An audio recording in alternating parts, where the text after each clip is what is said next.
जी हाँ दोस्तों, यूट्यूब पर तब आ रही है दुल्हन वही जो पिया मन भाई। अभी सिनेमा हॉल में ये रिलीज हुई थी और ये 14 तारीख तो मकर संक्रांति है शुभ अवसर पर रिलीज हुई है। काफी अच्छा रिस्पांस मिला। और जो लोग, जी हाँ दोस्तों, जो लोग सिनेमा घर में नहीं देख पाए हैं इस मूवी तो उस मूवी तो आप लोग देखने का एक और अच्छा और सुनहरा अवसर मैं लेकर आया हूँ। और वो भी इसलिए दोस्तों क्योंकि कुछ ऐसी चीज़ है इस फिल्म में जो सभी को देखनी चाहिए और सभी को उससे कुछ सीख लेना चाहिए।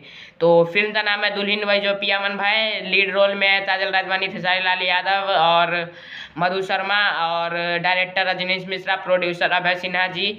और काफ़ी अच्छी फिल्म है ये। और इस फिल्म तो तब रिलीज किया जाएगा यूट्यूब पर, तो इसका डेट है दोस्तों होली में। जी हाँ दोस्तों, होली में इसे यूट्यूब पर रिलीज किया जाएगा। और ये कंफर्म रिपोर्ट है हमारी तरफ से, आप तो सबसे पहले मिल रही है। तो आप लोग कमेंट में बताइए, अगर आपने सिनेमा हॉल में देखा है तो कमेंट में बताइए, और नहीं देखा है तो वो भी कमेंट में बताइए, और क्यों नहीं देखा है ये भी हमें कमेंट में बताए। तो जय हिंद, जय भारत। वीडियो लाइक कीजिए, शेयर कीजिए, कमेंट कीजिए, और चैनल पर ना तो सब्सक्राइब दबा लेते हैं जरूर दबा।